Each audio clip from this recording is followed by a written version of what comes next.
but this is what I'm really big on. Okay, you need to experience this. Yeah, you do need to experience it. Experience reduces collisions. Okay, the more hours of pre-test or pre-licensing experience somebody has before they get their license, the less chances they have of actually getting in a collision later on. Now, when I say 0 hours, what do I mean? Well, that means that somebody, whether they be my students or some other driving program, comes in, takes the drive test, and the only experience they've had is 6 hours of driver's ed. That's it. Now, legally, they have to have 50 hours of experience, and the 6 hours they get with me does count. Although I think they should have more than 50 hours. I think it should be more like 150. So there's no way that anybody could prove, or you don't prove, that they've had that 50 hours. They can just lie about it. But there are a certain percentage of my students who,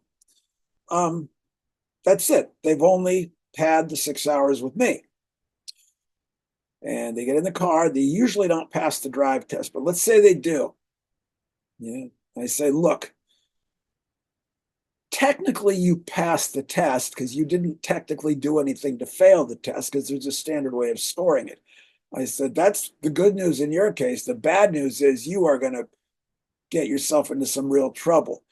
And kind of the cost of them having me pass them is to sit there for about 5 minutes while I go over some very important points that, that they're not doing right. But just realize that they are going to need, the more experience they have, the better. Okay. Now, I can tell you, so there are a lot of parents that don't want to drive with their kids. And in many cases, I guess I can understand this, but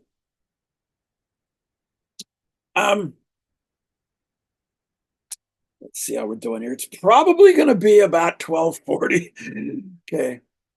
But, I can tell you, don't worry about it. It's going to be great, except those guys should actually have seatbelts on, They say, you're going to love this. Look at those hearts floating up in the air. It's a great bonding experience, I can tell you that. Not to get stressed. It's like, look at that. There's Zach. The kid just looks like his name should be Zach. And, I can tell you that. And, yeah, Zach, yeah, he's good and he knows it, as they say. But and then you could hook me up to a lie detector, also known as a polygraph, and I'd be lying through my teeth. The fact of the matter is, getting in a car in the right seat with an unlicensed driver is stressful. And unless the kid can drive perfectly, which a few of them can, but most of them can't. Now, is it stressful for me? Usually not, because number one, I know what to do. I know what mistakes they're going to make, and I can correct the mistakes before they get too bad. Number two, I have a brake on my side, and I have 3 different cars I teach, and one of my cars has an accelerator on the right side. And number 3, I can take control of the car so fast, it's like medically abnormal how fast I can do it. And yeah,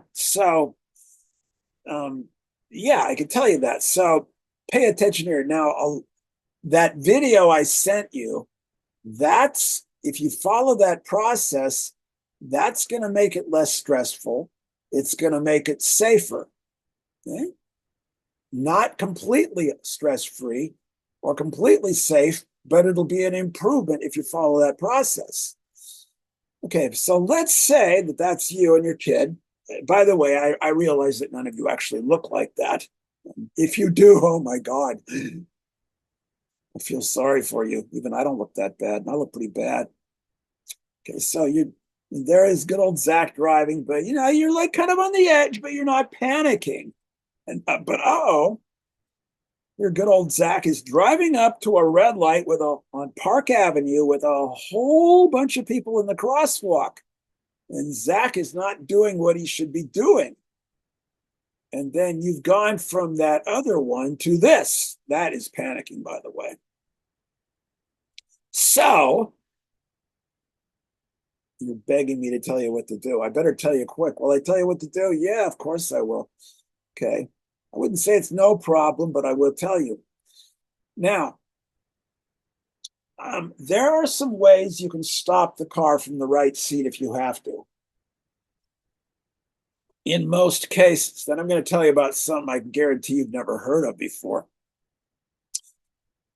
Most cars these days, or most vehicles, you can have access to the shifter from the right side and the parking brake from the right side. Although usually it's going to be like that.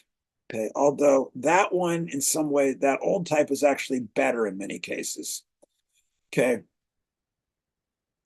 So the kid is going and they got to stop. And unless they're going to stop in the next 2 or 3 seconds, something really nasty is going to happen.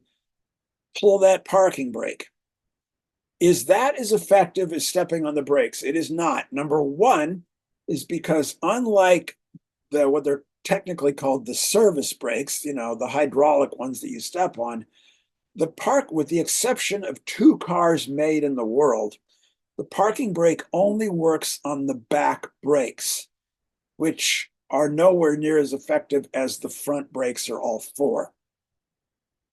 But it's better than nothing. But there's something you can instantly do that's going to make doing that twice as effective. What you do is this. And anytime I use the brake, I always do this. Take the gear selector and knock it 1 click forward into neutral. That will cut the power to the drive wheels. The engine will rev. Then you pull that. This has to be done very quickly. But at least the parking brake is no longer fighting the engine. Okay, so the car will stop quicker if you do that. Okay, there is a device. There's like 3 different devices you can buy on Amazon that are dual braking devices. I'll talk about 3 of them here because I actually have one of these things, okay? This is not as good as having a brake on the right side of the car. And by the way, in case you're wondering people ask me, how do you buy a car with the brake on the right side? You don't. I have to put them in myself. And I will tell you, putting a brake on the right side of the car requires a lot of mechanical inventiveness. Okay. And most cars these days, it is a very difficult thing to do. I will also tell you this just kind of as a conversation piece. I had 3 cars I teach in. I start everybody off and the car's like 10 years old. It's still very serviceable, but I don't want to call it a beater, but it's not perfect. It's a 10-year-old Mazda, which is like indestructible. Really good car though.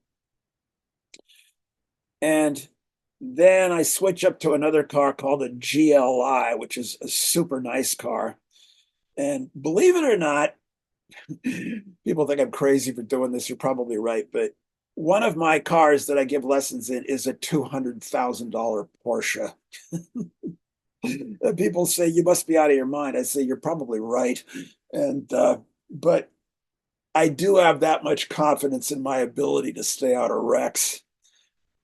And I use that toward the end. And trust me, I roll up in that thing, and sometimes parents, well, good God, you got to be kidding me. You're giving kids lessons in that thing. I say, yeah, it's all tax deductible though. But this is a device called the controller. You can buy it on Amazon for about $100. And here's how it works. It's a pretty simple device. You can see there. Now, if you look at their promotional video, does it work as well as their promotional their video? Of course it doesn't. But it does work, but you really can't, it is a 2-handed operation, okay? It hooks to the brake like that. If you buy one of these, And the biggest fault they have with this device is that it will not fit that stem on the brake pedal because it's too narrow. If you do buy one, get the bigger size. If it doesn't fit the brake, contact me and I will tell you a way to make it fit. Okay? But it will require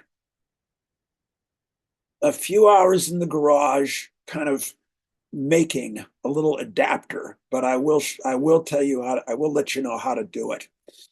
Okay. Now it is better than nothing though. You can stop the car, but it does require both arms to do.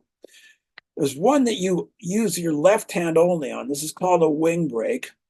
I've never actually used one. But I would imagine that it would not be quite as good as the other one, okay? Because you have to do everything with your left arm and you would have to push it quite hard. But again, it would be better than nothing, okay? There is another one that's about 300 bucks and it's an actual pedal, okay? It's like a self-contained unit and you put it in the car. And of course, you put it in the car. Where else would you put it? You got a pedal on your side and it hooks up to the brake on the other side. It works. It does work. Okay. I know because I have one. I've experimented with it. The one I've got, I took and I modified a bit to make it beefier. In other words, stronger. But there again, if you've got, in some cars, you would have to spend, it would probably be about 10 hours of modification to make it fit in the car. So it's probably not something you should buy unless you got a garage, some tools, and the ability to be kind of inventive about it. Okay. Although there again, in the Porsche, which I did not want to be drilling holes in the floor of, for God's sakes, I've got both. I've got both that one and I've got the controller as a backup. Okay. But because I didn't have 100% confidence in that foot brake, I'm about 95% confident. It's never failed me, but I just felt better, so I've got the backup brake and a backup to the backup. Okay, now the video, which I sent you, this kind of is going to teach you how to teach your kids to do this stuff before they get in the car with me. I want them to be able to turn and recover the steering. That's turn and then straighten the wheel out so it doesn't go up on the sidewalk. Maintain a straight path. You're thinking, how can anybody not do that? Boy, would you be surprised. You can do all this stuff in empty parking lots, okay? Some good places to go for this. The Montlake parking lot on a Sunday. That's the Husky Stadium parking lot. Very good place to do this. North Seattle College on weekends. Very, very good place to do this. They've got both curvy roads and parking lots in there. Discovery Park, Magnuson Park. Get it up to 15 or 20 and then stop under reasonable control. And again, consistently distinguish the gas from the brake. You want to repeatedly stopping and going until the muscle memory lets them differentiate those two automatically and intuitively. Okay, if you notice your kid is having a problem with directional control, in other words, they just can't steer with a damn, there's an app you can get. This works better on an iPad than it does on a phone, but it's still pretty good on a phone. The full name of this app is Fast Lane Street Racing, and it's actually a fairly sophisticated app. It's got gas and brake, and you steer it. It is a racing game, but I tell my students, don't worry about racing the other cars. Just get the thing around the race course without going off the road. And I notice that students that do play with this, when I recommend it, I do notice an improvement because it really helps the eye-hand coordination. It's actually much more difficult than really driving. The problem is that most kids that are in that 8% that can't really drive never played video games, and they don't do this. They don't use it. Yeah, but I can't make them be interested in this. Only they can do that. But keep it in mind because it is useful. Okay. Cemeteries are great places to do this. The absolute best one is up on Queen Anne, the Mount Pleasant Cemetery. Any cemetery is good for this. This one's good because the aisles are, they've got very tight curves. The aisles are narrow and you're going up and down hills. So they get practice accelerating and braking at the correct times and steering through tight, constricted travel paths. So, let's say we got this guy, and guy just looks like his name should be Randy or Dork. If your name is Randy, don't take offense at that. Have him drive around. And then a few times and reverse the order. Okay. And there again, this should be part of it. And driving around the cemetery is actually a little more interesting in a parking lot anyway. That's kind of picturesque in there anyway. So some things to avoid in the beginning anyway that they're going to have a problem with. Number one, reversing and parking. One thing that you're going to be absolutely shocked by is even if your kid can drive the car fine in drive, more often than not, 75% of the time, they're going to put it in reverse and they are just going to suck at it. Okay, see, for most people, what happens with the front end of a vehicle in relation to what they do with the steering wheel is more or less intuitive. In reverse, for some reason, it's not. They don't know which way to turn the wheel. They oversteer it, And so this is usually covered with me on drive number 3. But just be aware that any reversing that needs to be done in the beginning is probably not going to be done very well by them. Unprotected left turns, and there will be some graphics about this very shortly here. An unprotected left turn, for those of you who don't know what that means, that's when you turn left against oncoming traffic and you have a green arrow. That's what's called a protected left. Anytime you turn left and the oncoming traffic is not stopped for you, that's an unprotected left. And you have to be very careful on these. Keep in mind, anybody that gets hit is you sitting on the right side of the car. And, impalement by 3,800 pounds of moving steel, I would imagine, will definitely ruin the afternoon. Okay, complex lane changes. Again, this will be explained here.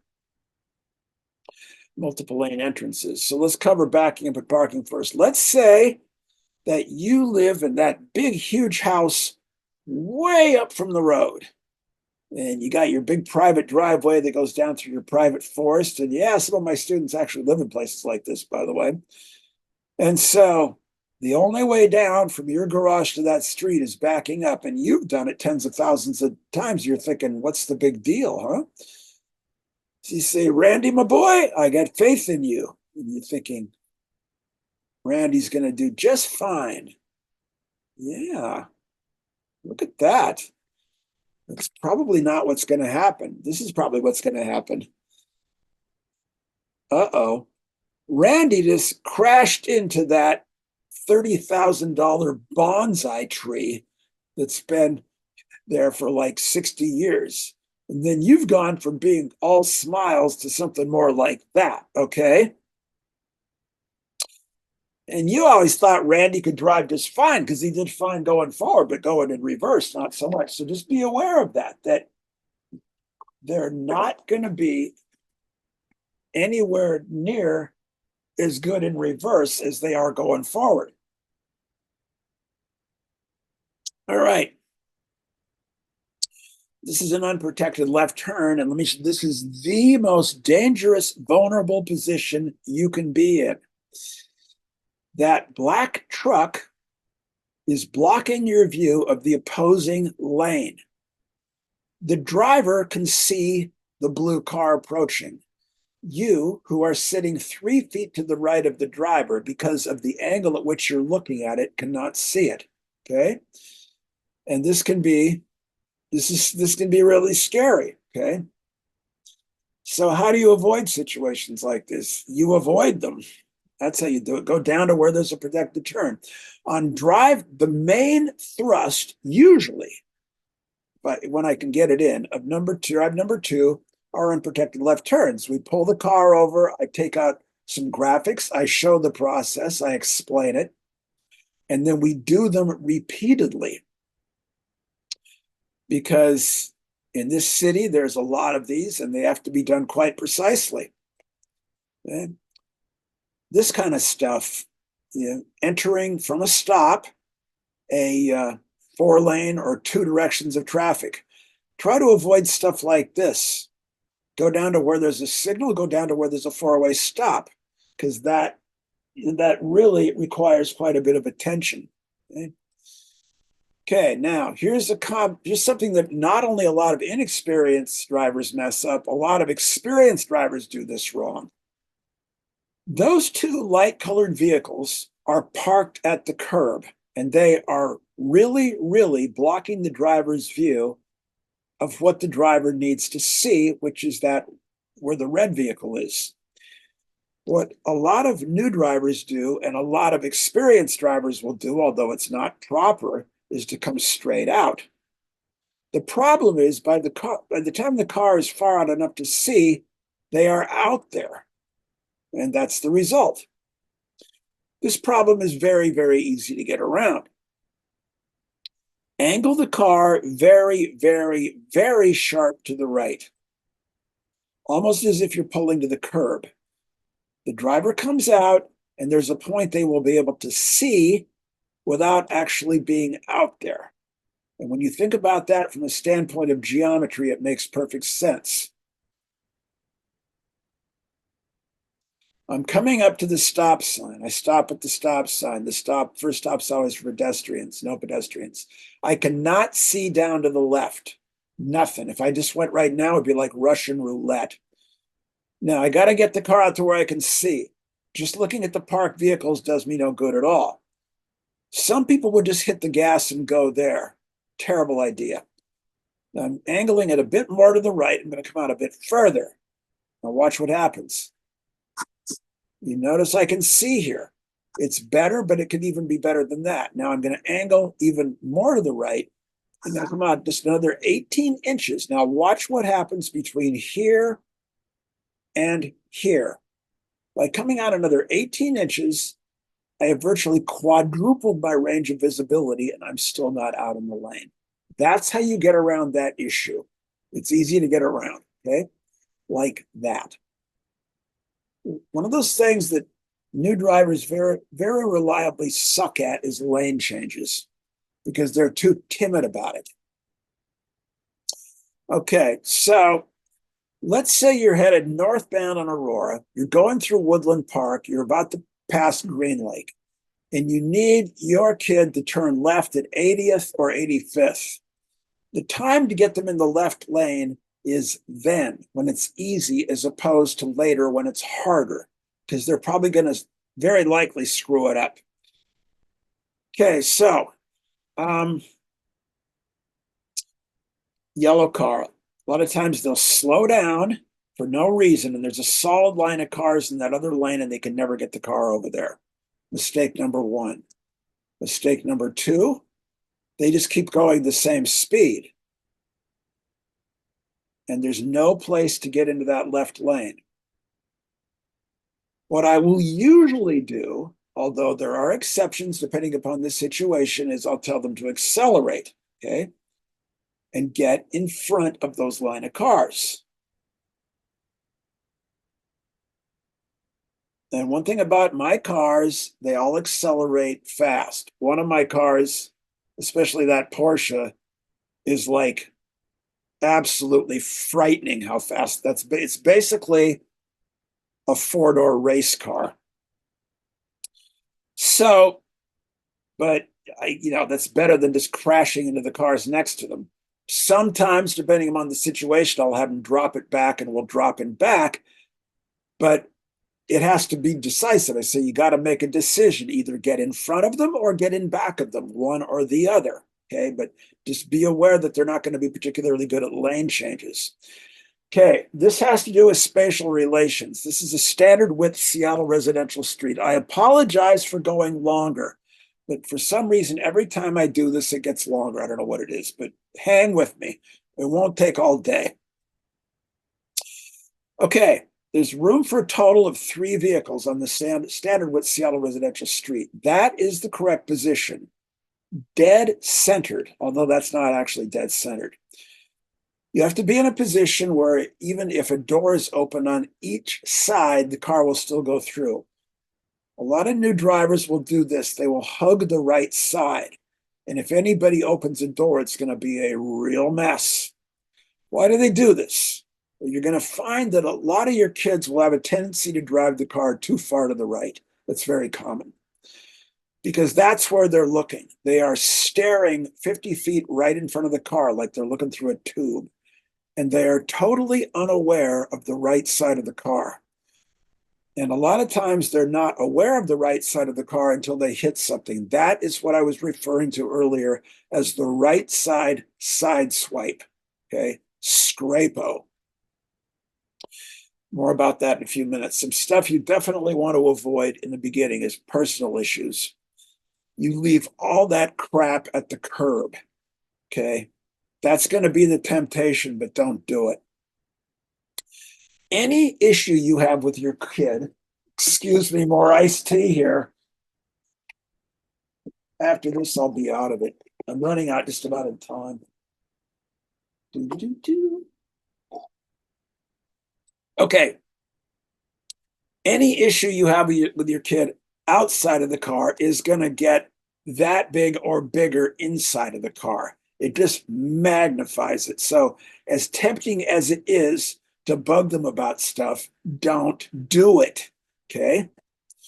Okay. Here's some stuff you should do. Give very clear, simple, obvious directions well in advance.